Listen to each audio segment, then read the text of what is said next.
अगर आप चाहते हैं कि अगला वीडियो आपको सबसे पहले मिले, मेरे चैनल को सब्सक्राइब करें, घंटे को दबाएं, लाइक भी शेयर भी करें। जय गुरु। थोड़ा थोड़ा सार परमात्मा के चरणों में ज्ञान गंगा के माध्यम से गोता लगाने का सौभाग्य मिलेगा। सनकादिक ऋषियों के 6 प्रश्न श्री सूत जी महाराज से। हे सूत जी महाराज, हमारा प्रथम प्रश्न है। पहला प्रश्न ये है, कलयुग में, ये कौन सा युग है? कलयुग। कलयुग में बुद्धिहीन और भाग्यहीन, अगर बुद्धि से हीन है, अगर भाग्य उसका तेज है, गुजारा हो जाएगा। अगर भाग्य से हीन है, बुद्धि उसकी, दिमाग उसका तेज है, तो भी गुजारा हो जाएगा। लेकिन बुद्धि और भाग्य से जो दोनों से हीन है, ना बुद्धि है ना भाग्य है, तो उसका गुजारा कैसे होगा इस कलयुग में? जो बुद्धि से और भाग्य से दोनों से हीन है, जिसके ना बुद्धि है ना भाग्य है, तो उसका गुजारा कैसे होगा? प्रथम प्रश्न। दूसरा प्रश्न क्या है? ये जो ग्रंथ है, इसका सार क्या है? श्रीमद् भागवत 4 वेद, 6 शास्त्र, 18 पुराण, इनका सार क्या है? तीसरा प्रश्न,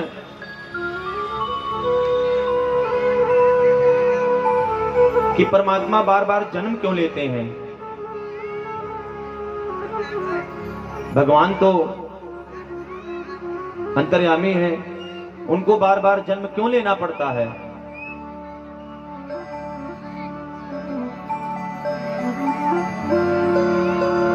चौथा प्रश्न, पृथ्वी पर प्रभु के कितने अवतार हुए और किस लिए हुए? हमारे मन में संशय है, कृपा करके हमारे संशय को दूर करने की कृपा करें।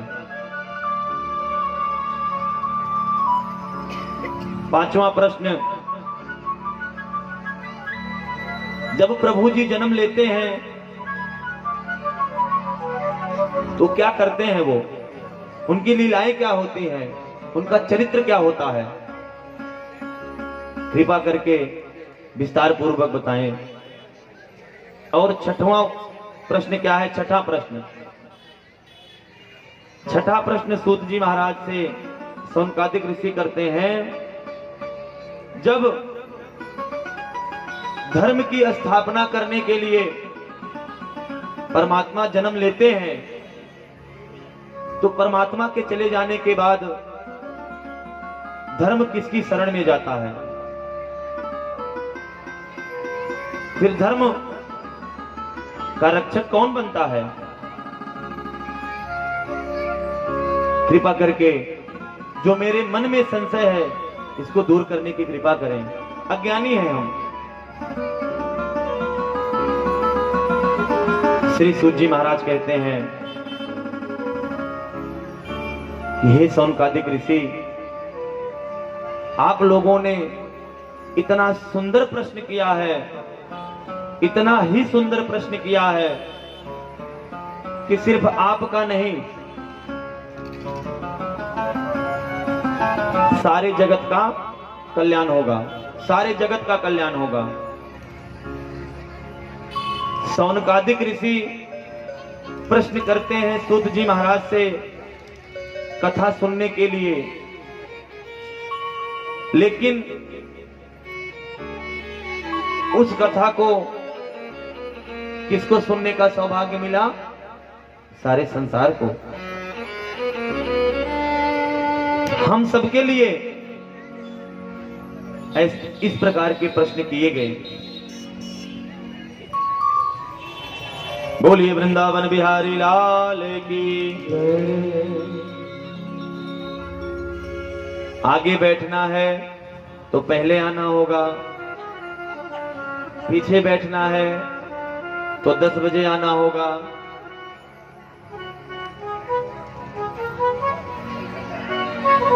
माताएं बहनें बहुत चालाक होती हैं कि श्याम सुंदर की नजर हमेशा हमारे ऊपर रहे, क्योंकि भगवान कहते हैं कि सन्मुख हो या जीव मोई जबहीं, इसीलिए लोग ज्यादा नजदीक श्याम सुंदर के नजदीक ज्यादा अच्छी बात है। परमात्मा से तो नजदीक होना ही चाहिए, बाकी सब मिथ्या है, सिर्फ परमात्मा ही सत्य है।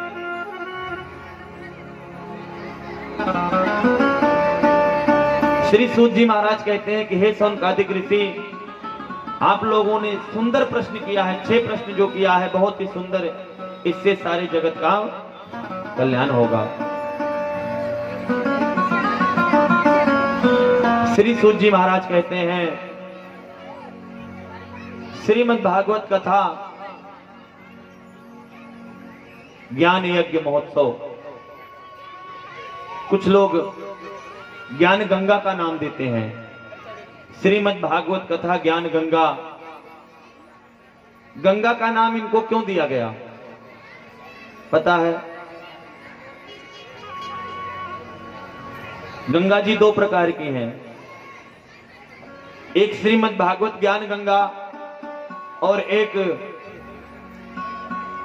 जिन गंगा जल को हम भर के घर में लाते हैं, अपने तन को, अपने मन को, अपनी वाणी को विकार आसुरी प्रवृत्ति को पवित्र करने के लिए एक गंगा जी जो भगीरथ के निवेदन पे प्राकट हुआ, और दूसरी गंगा भागवत ज्ञान गंगा। इन दोनों में बड़ा कौन है? दोनों गंगा में बड़ा कौन है? किसी को पता है?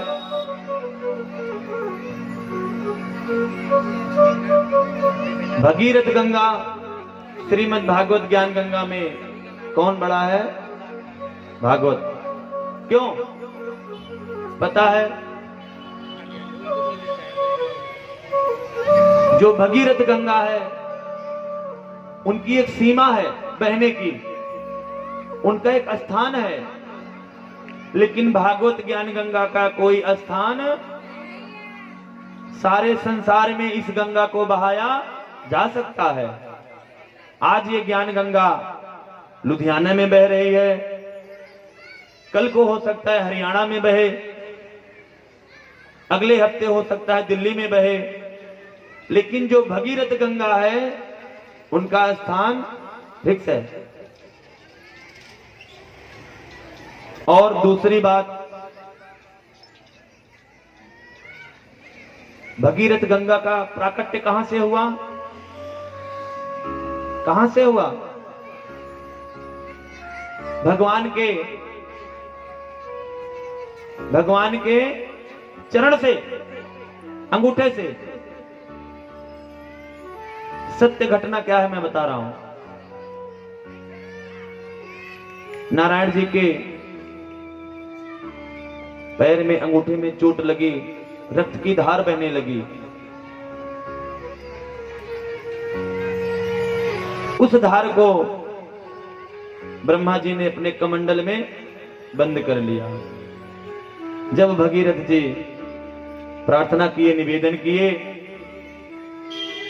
तब ब्रह्मा जी ने भगीरथ जी के निवेदन करने पर गंगा जी को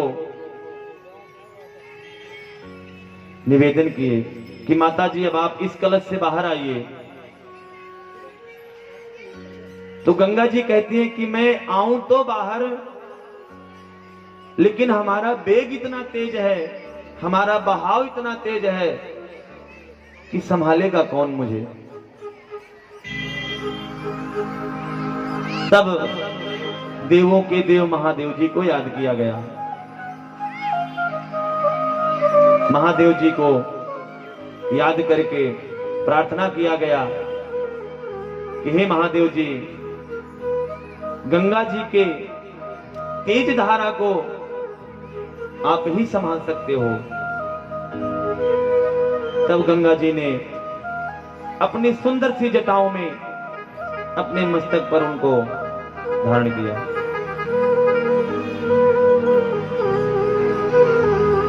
अर्थात श्रीमद् भागवत ज्ञान गंगा और भगीरथ गंगा में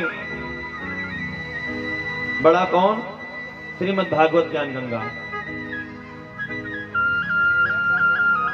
भगीरथ गंगा का प्राकट्य हुआ परमात्मा के चरण से। श्रीमद् भागवत ज्ञान गंगा का प्राकट्य कहां से हुआ? भगवान के मुख से।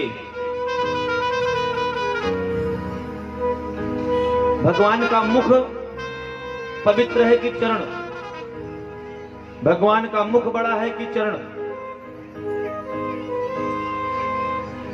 श्रीमद् भागवत ज्ञान गंगा का प्राकट्य नारायण के मुख से हुआ। भगीरथ गंगा का प्राकट्य परमात्मा के चरणारविंद से हुआ। इसीलिए ये बड़ी है, श्रीमद् भागवत ज्ञान गंगा बड़ी है, क्योंकि इनकी कोई सीमा नहीं है। इनको कहीं पर भी बहा सकते हो, कहीं पर भी इनकी धार को मोड़ सकते हो। आज यहां पर ज्ञान गंगा बह रही है, हम लोग गोता लगा रहे हैं। अगले हफ्ते हो सकता है किसी और नगर में, मोहल्ले में बहे। लेकिन जो भगीरथी गंगा है उनका एक सीमा है, उनका एक स्थान निश्चित है कि हरिद्वार में तो हरिद्वार में ही, प्रयाग में तो प्रयाग में ही। और समझदारी क्या है? भगीरथ गंगा में हम डुबकी लगाएंगे तो सिर्फ तन पवित्र होगा, और ज्यादा अंदर जाएंगे तो खतरा है डूब जाने का। लेकिन श्रीमद् भागवत ज्ञान गंगा में डुबकी लगाएंगे तो डूबने का कोई खतरा नहीं है। भगीरथ ज्ञान गंगा में यदि हम डुबकी लगाएंगे तो हमारा डूबने का खतरा है। हो सकता है हम बह सकते हैं, जीवन हमारा प्राणांत हो सकता है। लेकिन श्रीमद् भागवत ज्ञान गंगा में डुबकी लगाने से हमें कोई खतरा नहीं है। जितना हम इनकी गहराई में डूबते जाएंगे उतना ही हमको ज्ञान का भंडार मिलता जाएगा। बोलिए वृंदावन बिहारी लाल की जय। तो आइए श्री राधे रानी के चरणों में 2 मिनट हाजिरी। उसके बाद प्रथम बात यहां पर आती है कि अजन्मा, भगवान अजन्मा है। लेकिन इसमें दिया गया है कि भगवान जन्म लेते हैं बार बार। क्यों लेते हैं? पृथ्वी पर जब अत्याचार पाप बढ़ता है तो उस पाप को खत्म करने के लिए, उस अत्याचार को खत्म करने के लिए परमात्मा को बार बार जन्म लेना पड़ता है। चाहे वो पाप कंस के रूप में हो, चाहे वो रावण के रूप में हो, चाहे वो जरासंध के रूप में हो, चाहे वो कौरव के रूप में हो। पाप को खत्म करने के लिए भगवान को बार बार जन्म लेना पड़ता है।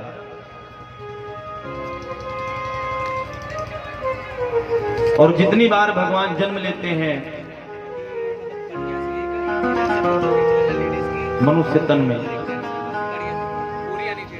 जीव के रूप में,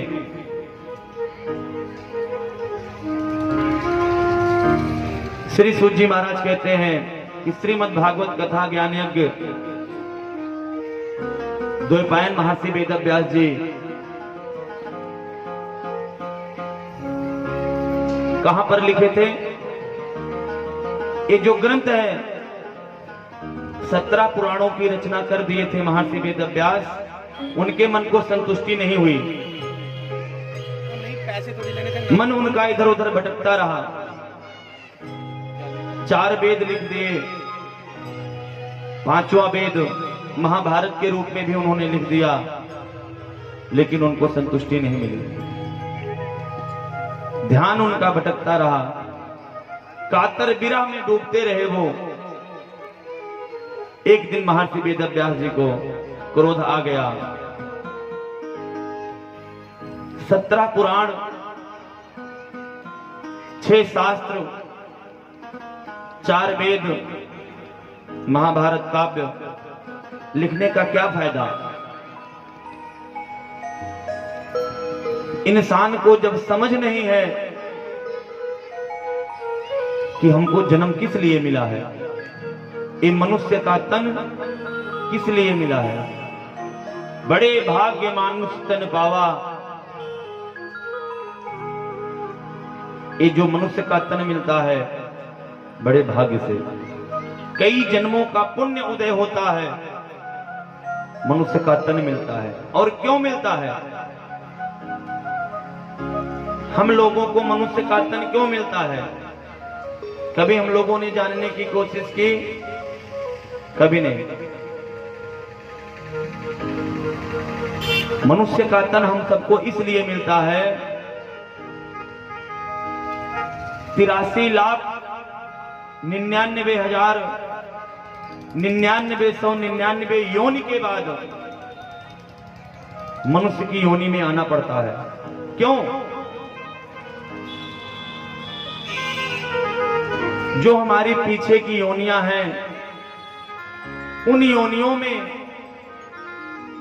हमारे द्वारा किए गए जो पाप, अधर्म, गलत कार्य किए होते हैं, उन सब पाप कर्मों का प्रायश्चित करने के लिए परमात्मा मनुष्य का तन देते हैं। सब मम प्रिय सब मम उपजाए, तिनमें अधिक मनुष्य मोह भाए।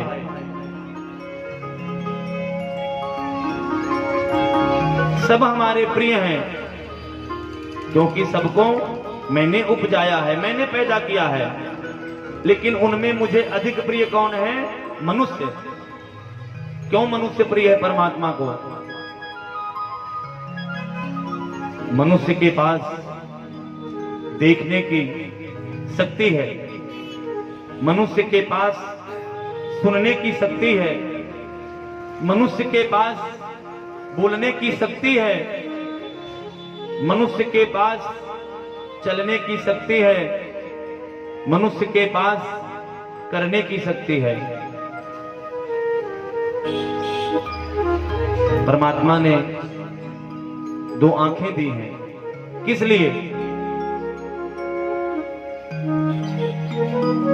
कौरव पांडव की कथा सुन चुके हैं,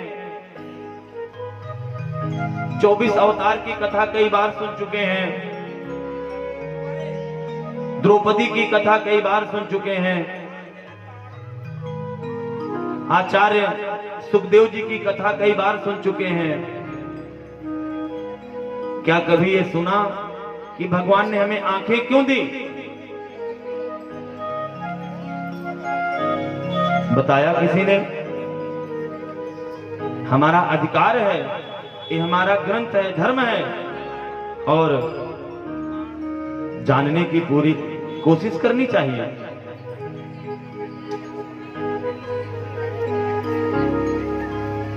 भागने को चाहो तो भागो बुरे कर्मन से,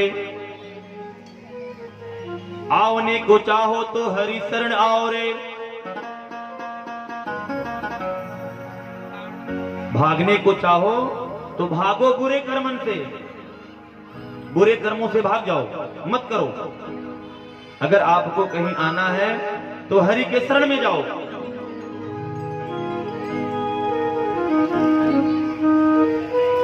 नाचने को चाहो तो नाचो रघुनाथ आगे, गाओने को चाहो तो हरि गुण गाओ रे। भगवान ने दो आंखें दी है, किस लिए? देखने के लिए। क्या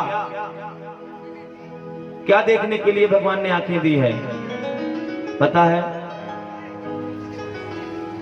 कहते हैं जैसी दृष्टि वैसी सृष्टि। जिस नजरिए से हम देखेंगे हमको वही दिखाई पड़ेगा। यदि हम किसी को देख करके नमस्कार करेंगे तो स्वाभाविक है कि वो हमें नमस्कार करेगा।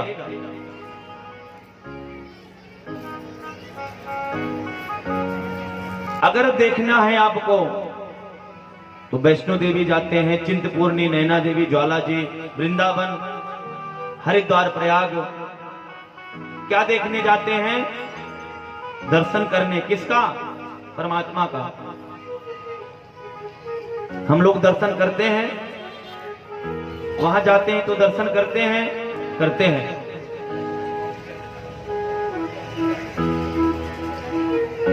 अगर जाओ दर्शन करने तो वहां पर परमात्मा के दिव्य स्वरूप को निहारो कि हमारे कान्हा जी का रूप कैसा है, इनकी बंसरी कैसी है, इनके अधर कैसे हैं, इनके श्रृंगार कैसे हैं, इनके ललाट कितने तेज हैं, इनके मुकुट कितने सुंदर हैं, इनके वस्त्र कितने सुंदर हैं। क्योंकि हम परमात्मा का दर्शन करने गए हैं। लेकिन हम लोग ये चीज नहीं देखते।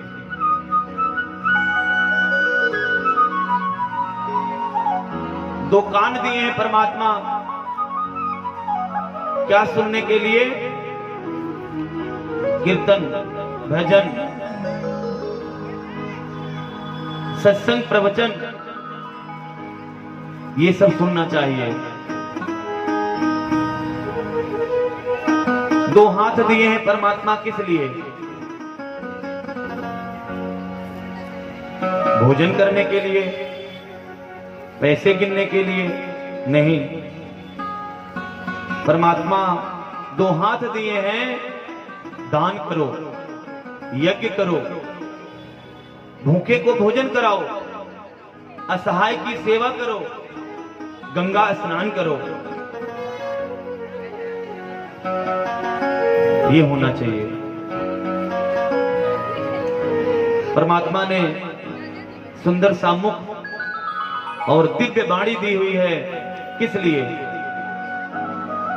बोलने के लिए। क्या बोलने के लिए?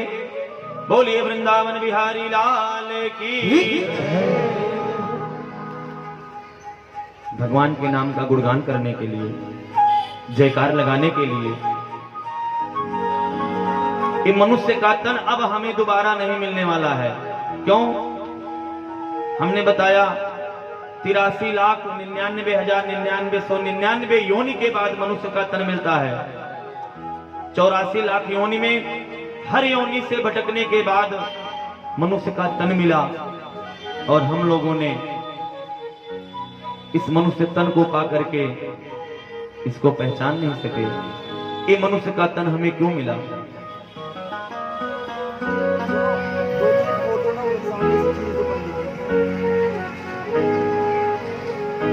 सौम्यप्रास आश्रम सरस्वती नदी के तट पर महर्षि वेदव्यास जी का सुंदर सी कुटी। जब वो थक गए, परेशान हो चुके, दुखी हो चुके, उन्होंने प्रण कर लिया कि अब हम इन शास्त्र, इन ग्रंथों को हम नष्ट कर देंगे। तभी वहां पर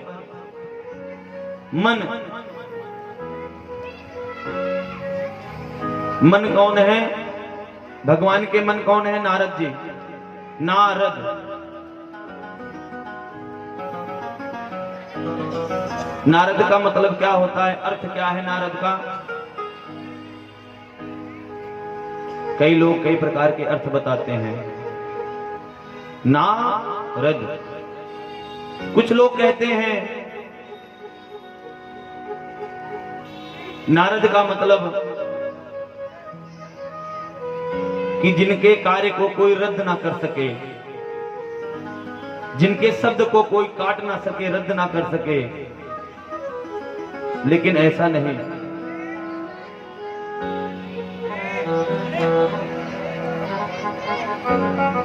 नारद का मतलब है अंधकार को मिटा करके जो हमारे मन के भीतर प्रकाश करे, वो है नारद।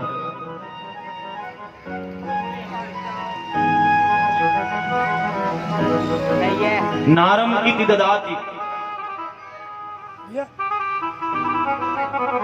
नार माने ज्ञान होता है और नार माने अज्ञान भी होता है, अर्थात अज्ञान रूपी अंधकार को मिटा करके जो ज्ञान रूपी प्रकाश हम सबके भीतर डाले, वही नारद है। बोलिए नारद भगवान की जय। ब्रह्मा जी की मानस पुत्र नारद जी का वहां पर प्राकट्य हुआ। नारद जी बोले कि हे वेदव्यास जी, इतना दुखी क्यों हैं आप? इतना दुखी होने का क्या कारण है? तो व्यास जी कहते हैं 17 पुराण, 6 शास्त्र, 4 वेद, उपनिषद हमने लिख डाला, हमारे मन को संतुष्टि नहीं हुई। तब उन्होंने बताया कि अभी तक आपने जिन ग्रंथों का लेखन किया, उन ग्रंथों का कोई मतलब नहीं। क्यों? क्योंकि उन ग्रंथों में हमारे नारायण जी का कोई नाम नहीं है। जब तक आप कृष्ण की महिमा का गुणगान नहीं करोगे, तब तक आपके मन को शांति नहीं मिलेगी। महर्षि वेदव्यास जी कहते हैं कि हमने 4 वेद लिखा,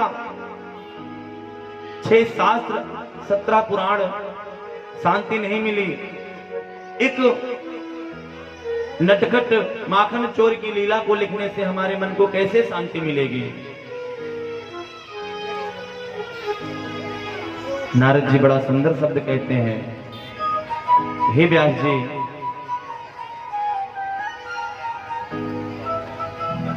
नटखट तो ऐसे हैं कि सारे संसार के दुखों को अपने अंदर समाहित कर लेते हैं, और आपके भी मन में जो दुख है, जो आप इतना चिंतातुर हो, इसको भी नारायण दूर कर देंगे। चतुश्लोकी भागवत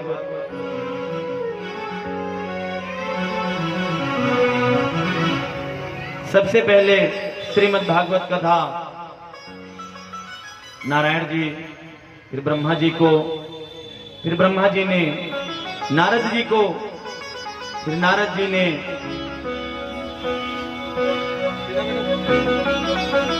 सनकादिक ऋषि महर्षि वेदव्यास जी को भी, फिर उसके बाद सुखदेव जी महाराज को श्रीमद् भागवत कथा का ज्ञान हुआ। सौम्यप्रास आश्रम नारद जी ने महर्षि वेदव्यास जी को श्रीमद् भागवत कथा का सारा सार हृदय को स्पर्श करते ही ज्ञान का पूरा भंडार भर गया। तब महर्षि वेदव्यास जी ने श्रीमद् भागवत कथा की रचना की। अब रचना तो कर दिए वो,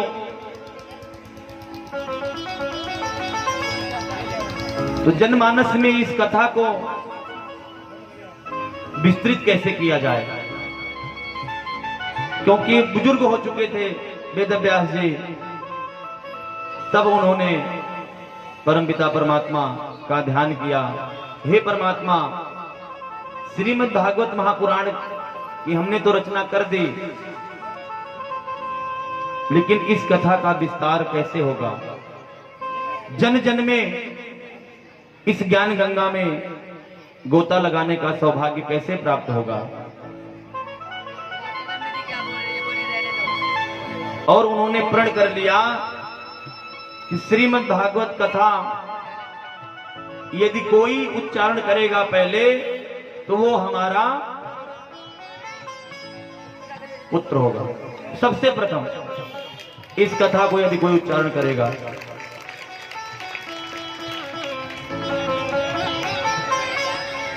व्यास जी नारायण का ध्यान किए, नारायण ने लीला रची कि भाई जब इतनी बड़ी प्रतिज्ञा है तो इसका कोई ना कोई हल निकालना पड़ेगा। भगवान बड़े सरल स्वभाव के होते हैं, वरदान भी दे देते हैं कि जाओ तुम्हें आजीवन मृत्यु नहीं होगी, लेकिन उसका तोड़ रख लेते हैं। ना मरने का वरदान भी देते हैं, लेकिन मरने का कोई ना कोई रास्ता बचा लेते हैं। और आप लोगों ने कभी ध्यान दिया कि जो बड़े बड़े राक्षसों को वरदान मिलता था वो कैसे मिलता था? ये मैं नहीं कहता हूं, हमारा शास्त्र बताता है कि राक्षसों को वरदान क्यों मिलता था और कैसे मिलता था। वो लोग 10,000, 20,000, 40,000, 50,000 वर्ष तक तपस्या करते थे, और तपस्या में इतनी शक्ति होती थी कि भगवान को विवश होकर के उनके वरदान को पूरा करना पड़ता था। और आज भी यदि हम लोग मन में इस बात को बैठा लें तो हम सबका भी कार्य सिद्ध होगा, पूर्ण होगा, लेकिन वो भाव होना चाहिए। भगवान किसके भूखे हैं? भाव के। अगर भगवान भाव के भूखे ना होते तो शिवरी जी के जूठे बेर न खाते। दुर्योधन जी के घर में 56 प्रकार का भोग, बहुत ही सुंदर भोग था, लेकिन वो कहां गए? विदुर जी के घर में। बिना बताए, बिना निमंत्रण के विदुर जी के घर में पदार्पण कर गए। वहां पे भाव था। विदुरानी जब भाव में बीबल होकर के, प्रेम में बीबल होकर के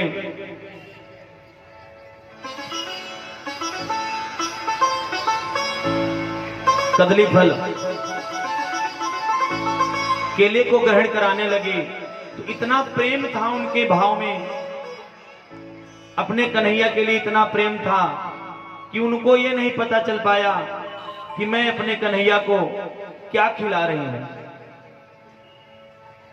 केले के छिलकों को कन्हैया को देते थे, और जो बीच में उसका फल होता था उसको फेंक देते थे। इतना प्रेम।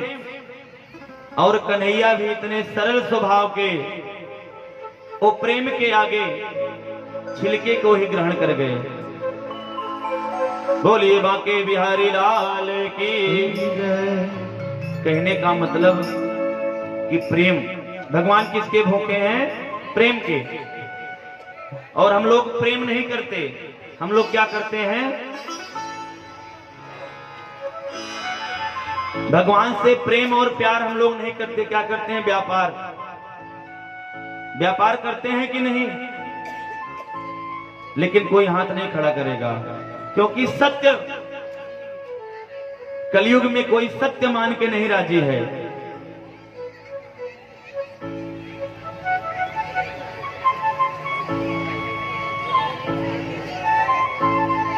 हम लोग व्यापार करते हैं परमात्मा से, एक हाथ से लेना, उसके बाद मन में भाव रखना कि पहले दो, तब उसके बाद हम आपको देंगे। पहले नहीं देंगे। पता लगे हम पहले दे दें और हमारा कार्य भी सिद्ध ना हो, गलत बात है। परमात्मा से व्यापार नहीं, परमात्मा से प्यार करना चाहिए, व्यवहार करना चाहिए।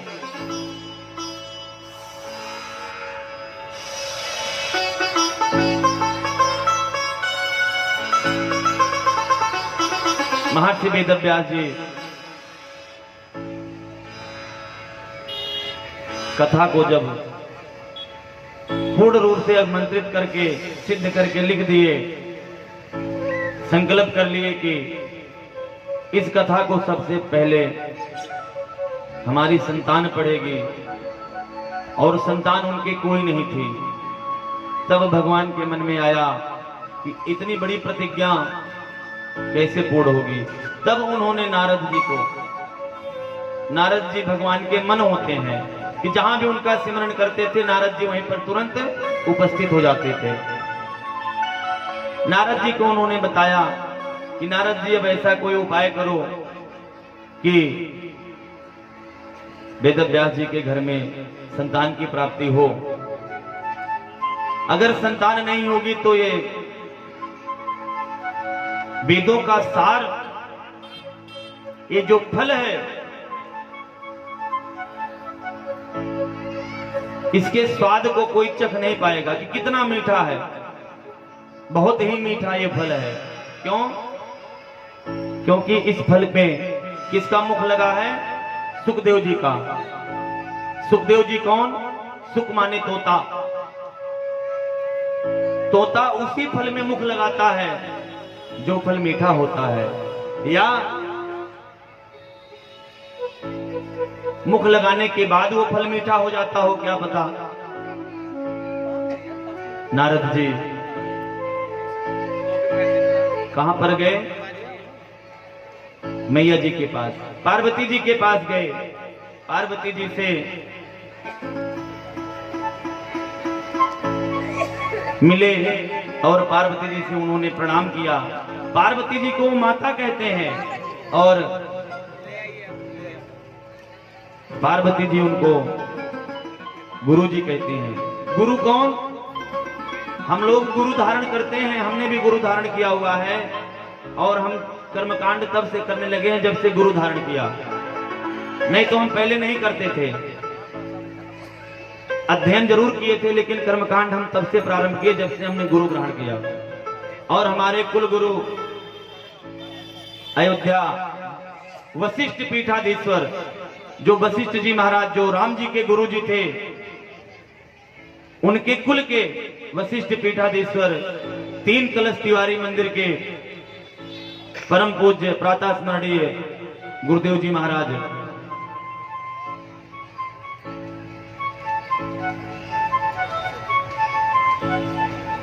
गुरु किसको कहते हैं?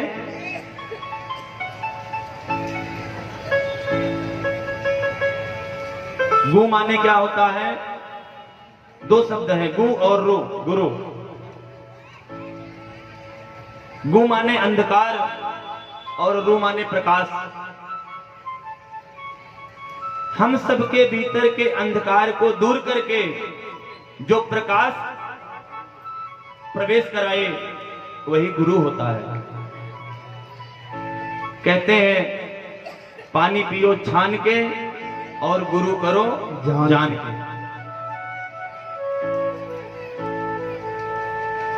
इसमें लिखा गया है कि आने वाले कलयुग में धर्म का आविष्कार हर गली में होगा, हर मोहल्ले में होगा। हर गली में, हर मोहल्ले में गुरु पाए जाएंगे। ना उनका जाति का पता, ना उनके धर्म का पता, ना उनके मजहब का पता, ना उनके आदि का पता, ना उनके अंत का पता। हम लोग बेटी का रिश्ता करते हैं तो कितना छानबीन करते हैं कि इनका नानका कैसा है, इनका घर कैसा है। बेटी का रिश्ता जो कि काल्पनिक है, एक काल्पनिक है। बेटी का रिश्ता करने के लिए इतना छानबीन, और हम अपने जीवन की डोर उस गुरु को दे रहे हैं जिसके बारे में हमें कुछ नहीं पता। अपने जीवन की डोर उस गुरु को सौंपो जिसके बारे में आपको पता हो ये हमारा गुरु कैसा है।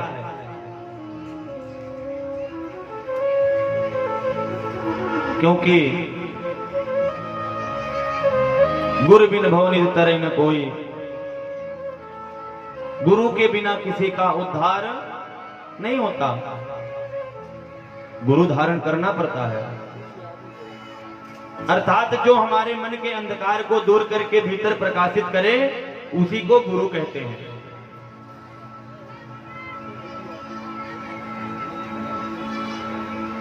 हमारे गुरु जी आए हैं अमेठी से चलकर कथा श्रवण करने के लिए। पहली कथा हमारे जीवन की है और आज सुबह 5:30 बजे यहाँ पर पहुंचे। अमेठी में हमको श्रीमद परमहंस आश्रम टीकर माफी में 8 साल इन्होंने वेद विद्यालय में हमें पढ़ाया।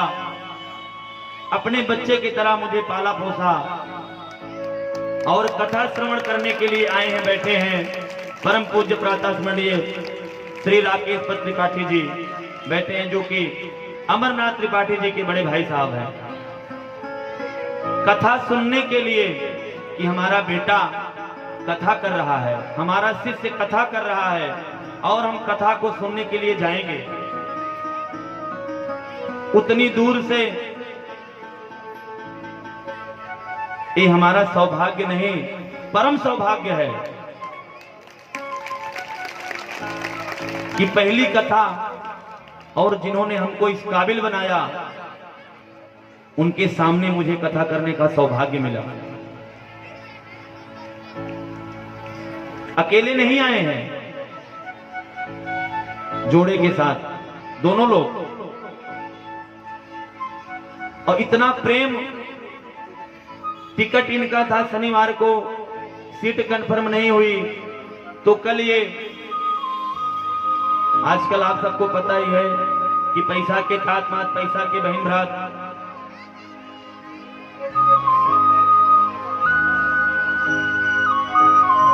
तो कुछ अलग पैसे दे करके टिकट करवाए तब आए कि हमें पहुंचना है कथा में, जो मर्जी हो जाए। हमारा बेटा वहां कथा करने के लिए बैठा है। जब गुरु सामने होता है तब शिष्य को किसी प्रकार की दिक्कत नहीं आती। और इस लुधियाने में तो सब हमारे गुरु हैं, क्योंकि सबसे हमने कुछ ना कुछ सीखा है, सबसे हमने कुछ ना कुछ सीखा है। सब हमारे गुरु हैं और सब हमारे बड़े हैं, आदरणीय हैं, क्योंकि सबसे छोटा मैं हूं। हमारा नाम अनुज है। बोलिए वृंदावन बिहारी लाल की।